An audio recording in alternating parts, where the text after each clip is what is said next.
Hello everyone! Pauwi tayo! Pagpasensyahan nyo na yung aking voice dahil hindi pa naka-move on yung katawan ko sa aming vacation. Sabi nga, pag nagkasakit ka daw after mo mag-vacation, ibig sabihin daw nun ay sobrang in-enjoy mo yung vacation mo. Kaya, dahil sobrang in-enjoy ko yung vacation ko, eto na nga ang nangyari sa akin. Sinipon lang naman ako at inubo. Pero kung natatandaan nyo, nung nagsagada ako, ganun din, sinipon lang din ako. Pero ngayon may kasama namang ubo. Pero kayang-kaya naman, kalamansi, lemon at water lang ang gamot yan. Anyway, another travel video na naman ang isi-share ko sa inyo. Katulad nga ng sabi ko kanina, nagpakasyon ako pero kasama ang aking family sa Quezon Province. Nagpunta pala kami sa Sitio Abuyuin, Barangay Kalasumanga, Panukulan, Quezon Province. And story time, sobrang mahalaga sa akin ang Panukulan, Quezon Province kasi doon po ako pinanganak. Yes, hindi talaga ako Bulaqueña. Ako ay Quezonia. Before po kasi, doon nakatira yung lolo and lola ko sa side ng mama ko. And doon na rin tumira yung mama tsaka papa ko. And alam nyo ba, huling punta ko pa dito sa Panukulan, Quezon Province, ay buhay pa yung lola ko and elementary pa ako noon. So ngayon is mag 29 years old na ako, tapos ngayon lang ulit ako nakabalik.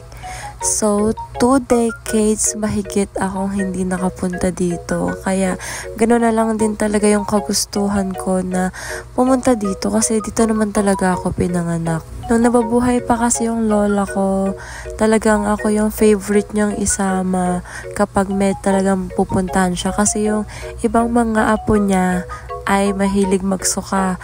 Ako kahit saang biyahe, hindi talaga ako nagsusuka. Kaya favorite niya akong isama sa mga gala niya. Kaya naman ang swerte ko rin dati kasi kung din ako nakakarating, bata pa ako. Anyway, papunta na nga kami nung time na to sa Quezon. From Bulacan to Realport ang aming biyahe. At hindi lang kaming dalawa ni Bal ang bumabiyahe. May kasama kami which is yung kuti ko tsaka yung girlfriend niya and si Chloe yung anak nila. Kaso nga lang, nagkahiwalay kami. And since madaling araw kami bumiyahe, so syempre, madilim pa, hindi kami magkakakitaan kaagad kapag nag-antayan kami kung nasaan na sila or nasaan na kami. Kaya ang ginawa namin, nag-usap na lang kami na magkita mismo sa Realport. May hinahabol din kasi kami na biyahe, which is yung 6 AM na biyahe ng Roro. Kaso nga lang, hindi namin talaga yun naabutan. Ang usapan kasi namin na aalis kami ay 12 AM.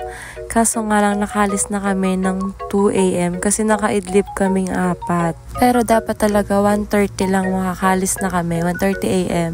Kaso lang, tinopak-topak ako, kaya ayun.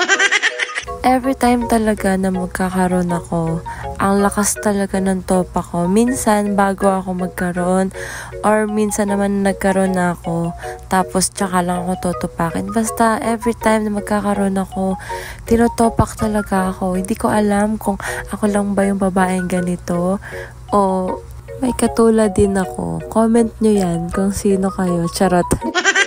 Anyway, yung video pala kanina, which is yung madilim, yung sobrang dilim, hinabaan ko talaga yung video ko dun kasi gusto ko makita nyo kung gaano kadilim yung aming binayahe.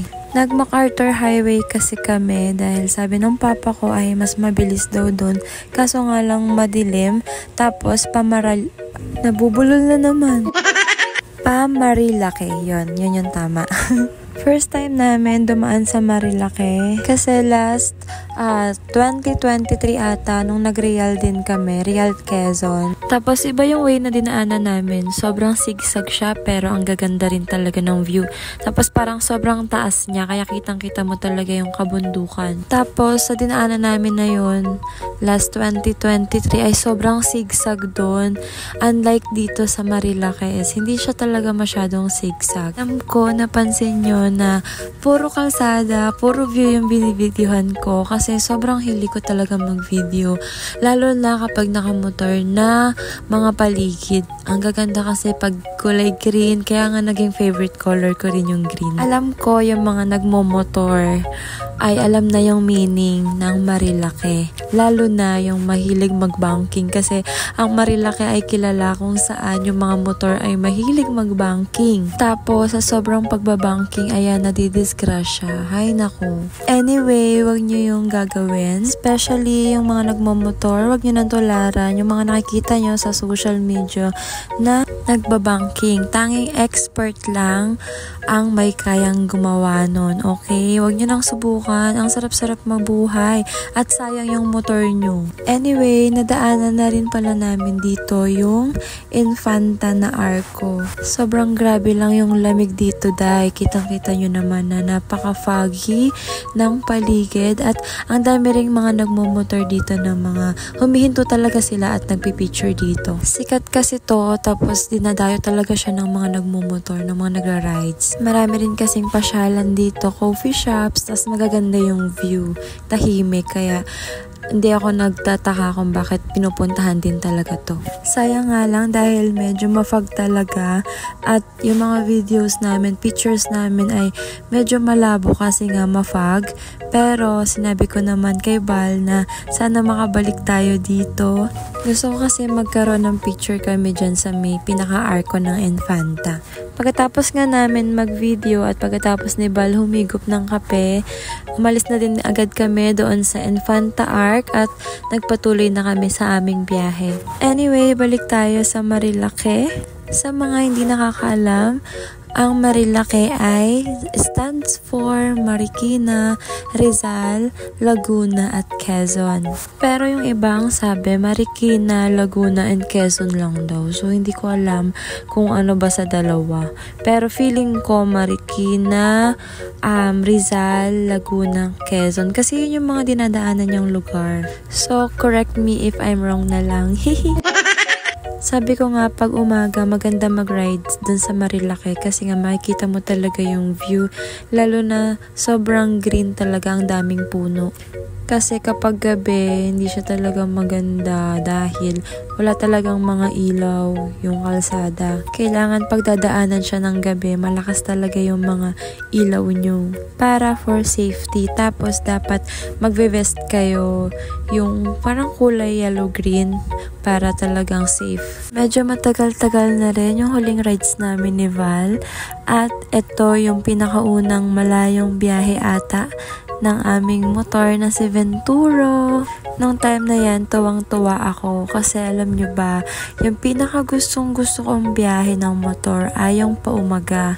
Kasi unang-una malamig, tapos iba yung dating sa akin ng sunrise talaga. At kapag umaga kasi, iba yung feeling kapag umaga mo titignan yung mga tanawin. Unlike sa tanghali or sa hapon, talagang umaga talaga is parang sobrang nakaka-refresh talaga. And speaking of refresh, talagang makikita nyo naman kung gaano nakakabuhay ang tanawin at ang mga natatanong ko nung time na yan.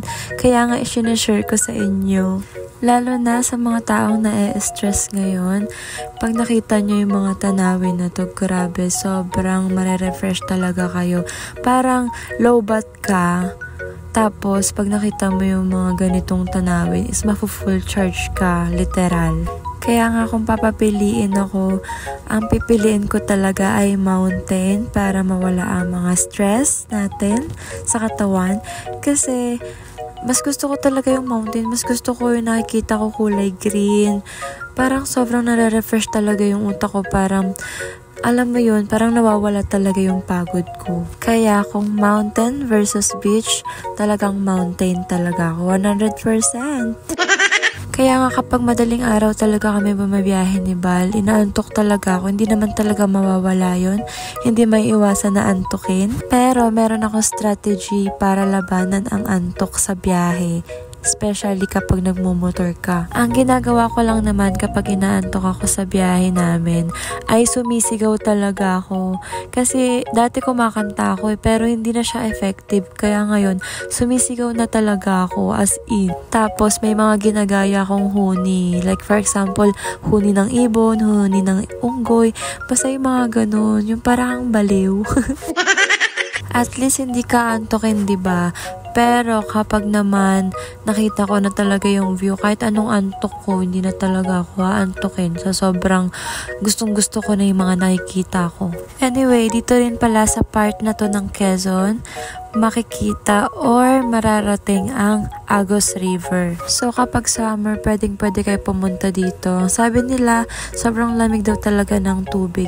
At masisilayan nyo rin dito sa Way pa Quezon ang Sierra Madre, ang tinaguri ang backbone of Luzon. Kaya naman sana hindi totoo yung nakikita ko sa social media na binabawasan nga yung Sierra Madre. Sana hindi talaga totoo kasi alam nyo naman kung gaano pinotektahan ng Sierra Madre ang Luzon sa mga bagyo. Tayong mga tao ang prinotektahan niya sa maraming beses. Kaya naman, sana tayong mga tao yung protekta naman sa kanya. Kaya dapat mahalin natin, protektahan ang ating kalikasan. Huwag sirain. Anyway, sa part na to ay kitang-kita ko na ang sea of clouds na hindi namin nakita sa Sagada. So sad. But at least, nakakita na rin ako sa wakas. Dito nga lang sa Quezon. So, itong part 1 ng aking travel video. Shinare ko lang sa inyo yung magagandang tanawin na dinaanan namin papunta dito sa Quezon. At para magkaroon din kayo ng idea kung gusto nyong makapunta dito. Look at the view. Grabe, it's giving talaga as in. Parang yung part 1 ko ay parang puro story time. Pero nag-enjoy naman ako magkwento. At sana nag-enjoy din kayong makinig habang tinitignan yung background natin na view. Kaya naman thank you kung nakarating ka hanggang dito at tinapos mo talaga yung video na to. Sobrang na-appreciate ko. At sana ay nagustuhan nyo yung mga pinakita ko sa inyo, yung mga shinare ko sa inyo na video. At yung part 2 ng video na to ay nasa Quezon na talaga. Pero bago yan, papakita ko sa inyo kung gaano kaganda yung Sierra Madre. Yan. Alam ko, yan yung Sierra Madre. Yung sobrang taas na mountains na yan. Yan yung Sierra Madre.